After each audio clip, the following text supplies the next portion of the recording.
வணக்கம். இன்னைக்கு கீதா சமையலறையில் நம்ம பார்க்க போகிறது காரக்குடி ஸ்பெஷல் ஸ்வீட் ஐட்டம் மனோகரம் தான்.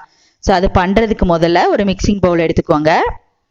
ஸோ அந்த பவுலில் 2 கப் கடலை மாவு 500 கிராம் இருக்கும்,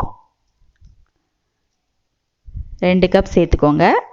அடுத்து 4 டேபிள் ஸ்பூன் பச்சரிசி மாவு சேர்த்துக்கோங்க. நம்ம இன்னைக்கு கடலை மாவு பச்சரிசி மாவு வச்சு தான் மனோகரம் ரெடி பண்ண போகிறோம்.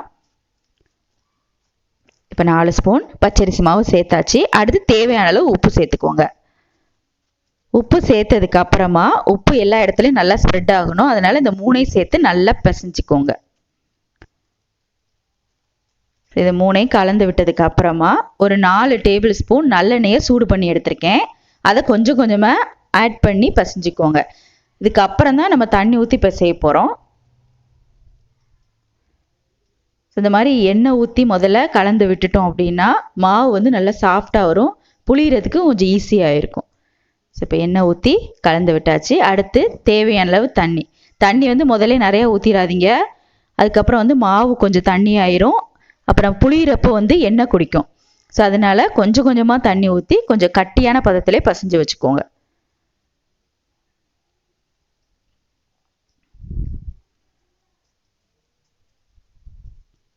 ஓகே, இப்போ மாவு ரெடி ஆயிடுச்சு.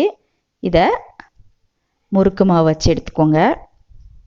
ஸோ அடுத்து தேவையான மாவு எடுத்து உள்ளே வச்சு, ஸோ முறுக்கு எப்படி புளியுவோமோ அதே மாதிரி தான்.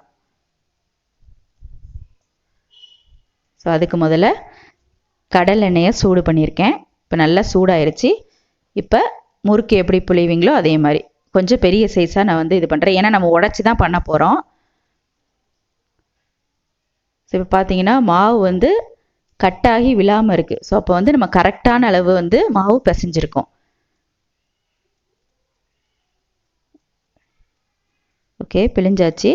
இது நல்லா வெந்ததுக்கப்புறமா தனியாக எடுத்து ஆறுனதுக்கப்புறமா உடச்சி வச்சுக்கோங்க. அடுத்து வெள்ளைப்பாகு எப்படி ரெடி பண்ணுறது அப்படிங்கிறத பார்க்கலாம். நம்ம இன்றைக்கி கடலை மாவு 1/2 கிலோ எடுத்திருக்கோம், அதனால் வெல்லமே 1/2 கிலோ எடுத்துக்கோங்க. அடுத்து 1/4 கப் தண்ணி சேர்த்துக்கோங்க. தண்ணி சேர்த்ததுக்கு அப்புறமா நல்லா மிக்ஸ் பண்ணி விட்டுருங்க. இது எல்லாமே உருகி பாகு ரெடி ஆகணும். இப்போ எல்லாமே கரைஞ்சிருச்சு. இப்போ கொஞ்சம் சுக்கு பொடியும் கொஞ்சம் ஏலக்காவையும் போட்டிருக்கேன். நல்லா வாசமாக இருக்கும் இது ரெண்டும் சேர்க்கறதுனால. ஸோ நல்லா கலந்து விடுங்க.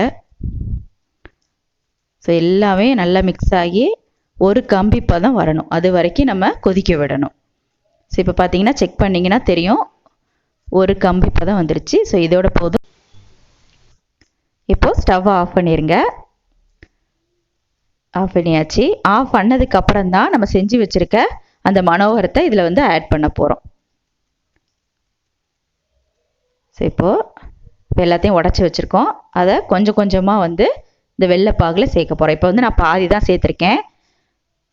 ஸோ கைவிடாமல் அப்படியே மிக்ஸ் பண்ணிகிட்டே இருங்க. ஸோ அந்த பாகு ஃபுல்லாக அப்சர்வ் ஆகணும். அடுத்து இப்போ இன்னும் கொஞ்சம் சேர்க்க போகிறோம். சேர்த்து நல்லா மிக்ஸ் பண்ணிடுங்க. ஸோ இப்போ பாகு கொஞ்சம் தண்ணியாக இருக்கும். ஸோ அதுக்கப்புறம் நல்லா கட்டியாகி ஒயிட்டாக மாறிடும். ஸோ அடுத்து இப்போ இன்னும் கொஞ்சம் சேர்க்க போகிறோம். சேர்த்துட்டு நல்லா மிக்ஸ் பண்ணுங்கள். ஸோ இப்போ பார்த்தீங்கன்னா நம்ம மிக்ஸ் பண்ணிகிட்டே இருந்தோம். ஒரு 2-3 மினிட்ஸ்க்கு அப்புறம் இந்த மாதிரி எல்லாமே காஞ்சி பாகெல்லாம் நல்லா ட்ரை ஆயிடுச்சு. ஸோ இந்த அளவுக்கு வர்ற வரைக்கும் நம்ம மிக்ஸ் பண்ணிகிட்டே இருக்கணும். ஆனால் ஸ்டவ் ஆஃப் பண்ணதுக்கப்புறம் தான் பண்ணணும். ஸோ இப்போ ஸ்வீட் ரெசிபி ரெடி ஆயிடுச்சு. கண்டிப்பாக ட்ரை பண்ணி பாருங்கள். ட்ரை பண்ணி பார்த்துட்டு எப்படி இருக்குது அப்படிங்கிறத என்னோட ஷேர் பண்ணிக்கோங்க. தேங்க்யூ.